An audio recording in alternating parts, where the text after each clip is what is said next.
So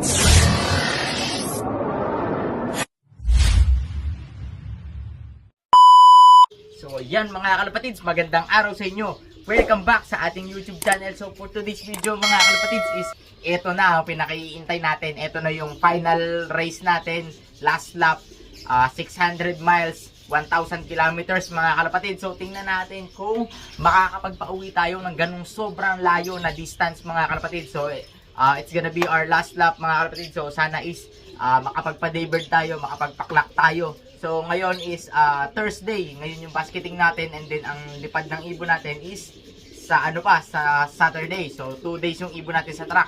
So ayun na nga, papakita ko sila sa inyo mga kalapatids. Arat, samahan nyo ako.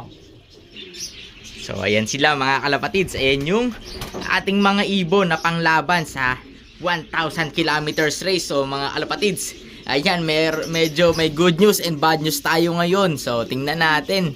So ang medyo bad news mga kalapatids is umitlog yung ating mga pinag-pair mga kalapatids, dahil nga yan yung ginamit natin motivation nila para umuwi sila nung 700 and 800 kilometers nung last week mga kalapatids. So ayan na nga, at nangyari is umitlog mga kalapatids.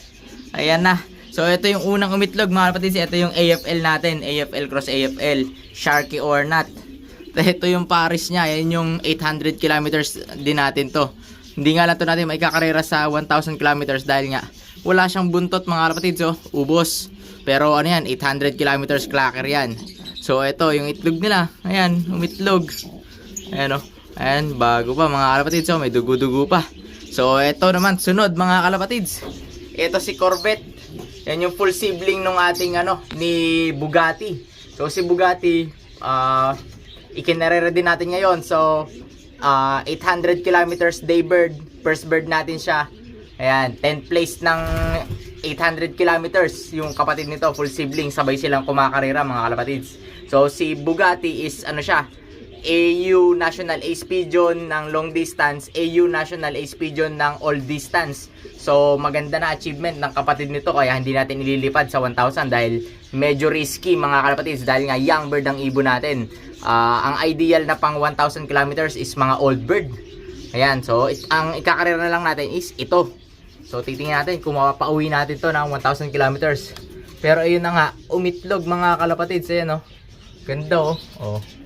Ayan, umitlog siya. So ang kapares niya yung yung full sibling ni first overall champion, which is daybird din natin siya ng ito siya mga kalapatids, daybird din natin to ng 800 kilometers nung last week.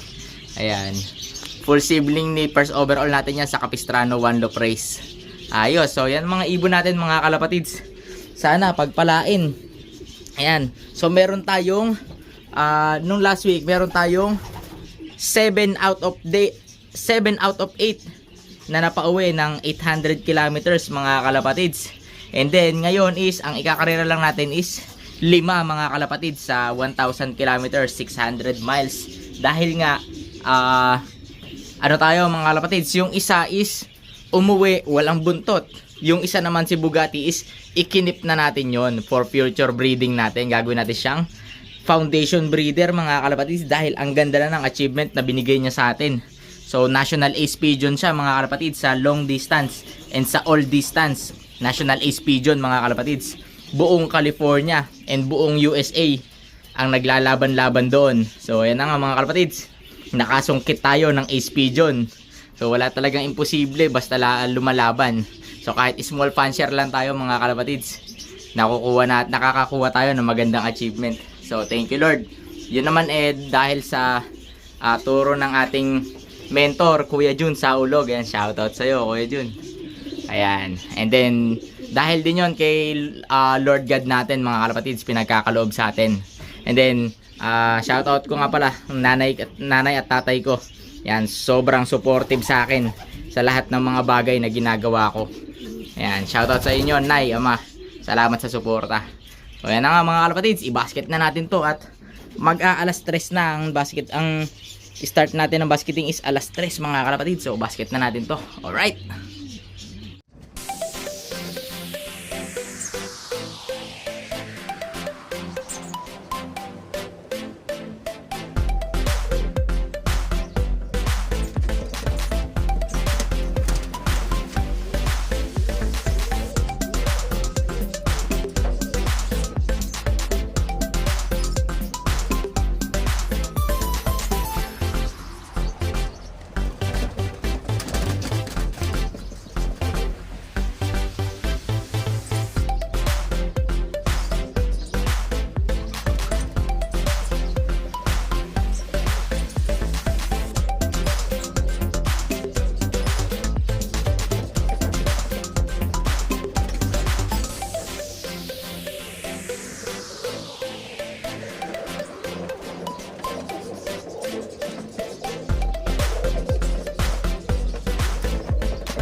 Ayan mga kalapatid, nakapag-basket na tayo. Ayan yung mga makakalaro ng mga ibon natin sa 1,000 kilometers race, 600 miles mga kalapatids.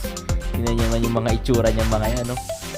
Mga ilang beses na yatang nagsianak yung mga yan. Tingnan nyo, breeder type na mga kalapatids. So, ayan ang mga makakalaro ng ibon natin.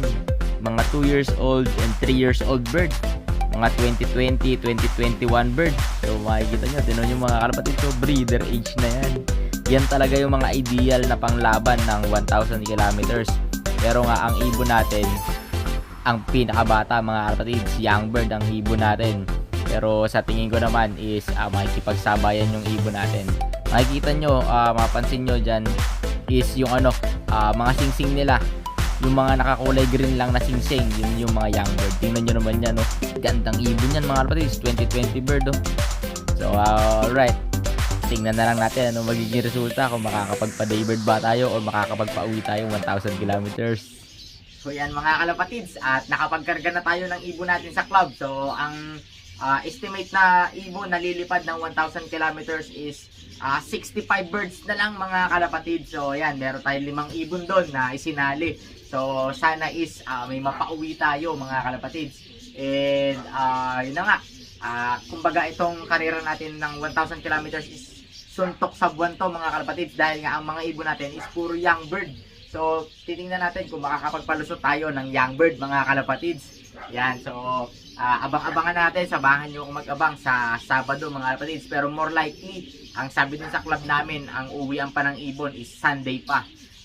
Baka mag second day bird mga kalapatids ang mga ibon, dahil nga sobrang layo, 600 kilometers, 600 miles, 1,000 kilometers. Tapos ang init pa ng liliparin nila mga kalapatids. So mainit yung mga dadaanan. So ang mangyayari, slow down yung mga ibon. More likely ang dumating second bird mga Sunday na ng umaga mga kalapatids. Ayan, pero sana is pala rin tayo, swertehin na makapagpa-uwi ng 1,000 kilometers mga kalapatids. So isang napakalaking achievement nun para sa atin pagka nakapagpa-uwi tayo ng 1,000 kilometers as a newbie. Yan nga, nakakatuwa lang dahil nga sabi ng ibang ka-member natin, natutuwa sila sa akin dahil nga ngayon lang nila nakita na mayroong newbie na kokonti yung ibon. Actually, yung ibon natin nung first race, 45 birds lang tayo nagsimula. Yung first lap, first race. Ang ibon nila nasa tigwa 100 plus.